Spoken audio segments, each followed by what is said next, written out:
तोच तू आमच्या बाजूला ये, आमच्याकडे आल्यानंतर आम्ही काय करू, तुला बादशाला सांगतो मी आणि मोठी जहागिरी देऊ, मोठी सरदारकी देऊ आणि तुझा जीव वाचेल असं म्हटल्यावर सुद्धा मुरादाबादी अत्यंत बाणेदारपणे त्या दिलेकराला म्हणतो की आम्ही महाराजांची माणसं आहोत आणि आम्हाला अशा प्रकारच्या सरदारकीची कुठल्याही प्रकारची आशा नाही आणि म्हणून तो त्या दिलेरखानाच्या हत्तीवरती चालत जातो आणि मग दिलेरखान त्याला हत्तीच्या अंबारीतून मारून त्याच्यावर घालतात. म्हणजे असे समोर मृत्यू दिसतोय, शिवाय आम्ही समोर मृत्यू दिसतोय की हसत काय आपल्याला काय करायचंय, हुलकामी द्यायची आहे म्हणून सिद्धी जोहरच्या छावणीमध्ये जायचंय. तिथे गेल्यानंतर क्षण, 2 क्षण, मिनिट, 5 मिनिट, 10 मिनिट यानंतर आपल्याला हा खरा शिवाजी नाही म्हणून ओळखलं जाणार आहे आणि जेव्हा हा खरा शिवाजी नाही हे त्यांच्या लक्षात येणार आहे तेव्हा ते आपला काय करणार आहे,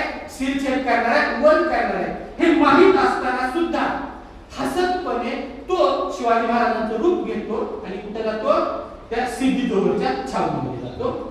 बाजी प्रभूंनाही माहित होतं की आपण 300 मावळ्यासह इथं थांबलोय, हजारोच्या संख्येने आपल्यावरती काय केला जातोय, हल्ला केला जातोय आणि याच्यामध्ये आपला अंत निश्चित आहे. आणि असं असताना सुद्धा स्वराज्य कार्यासाठी, महाराजांवरील निष्ठेसाठी म्हणून या लोकांनी काय केलं, हसत हसत आपला देह ठेवला. ही लोकांच्या मध्ये जी भावना आहे, लोकांच्या मनामध्ये हे जे राष्ट्राबद्दलचं प्रेम आहे, स्वराज्याबद्दलचं प्रेम आहे, ते ती भावना, ते प्रेम महाराजांनी आपल्या स्वतःच्या गुणाच्या आधारे, स्वतःच्या कर्तृत्वाच्या आधारे आणि प्रत्येक कार्यामध्ये स्वतः धाडसीपणानं सहभागी होणं या वृत्तीच्या आधारे केले, घडून आणलेलं आपल्या भावाचं.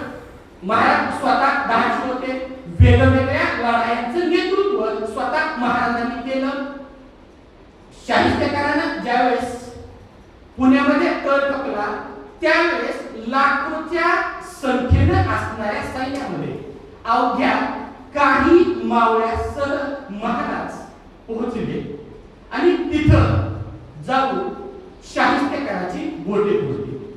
यामधून त्यांचं नियोजन, यामधून त्यांची धाडसी बेदरकार वृत्ती आपल्याला पाहावयास मिळते. आणि लोकांना जर कामी लावायचं असेल, लोकांना विशिष्ट ध्येयाप्रत पोहोचण्यासाठी निष्ठेनं कार्य करायला लावायचं असेल तर तिथं राज्यकर्त्यानं स्वतः पाठीमागे थांबून त्यांना पुढे ढकलणं, त्यांना पुढे पाठवणं हे अपेक्षित नाही, तर स्वतः राज्यकर्त्यानं संकट प्रसंगी धाडसी निर्णय घेऊन स्वतः नेतृत्व करणं अपेक्षित आहे. हा विश्वास, ही भावना या आपल्या सैनिकांच्या मनामध्ये निर्माण करण्याचे कार्य महाराजांनी केलेलं आपल्याला पाहावयास मिळतं. आणि म्हणूनच महाराजांबद्दल बोलत असताना, महाराजांबद्दल विचार व्यक्त करत असताना महाराजांच्या या वेगवेगळ्या गुणांचा, त्यांच्या जीवनामधील वेगवेगळ्या प्रसंगांचा विचार आपल्याला या ठिकाणी करता येईल. बोलण्यासारखं बरंच काही आहे,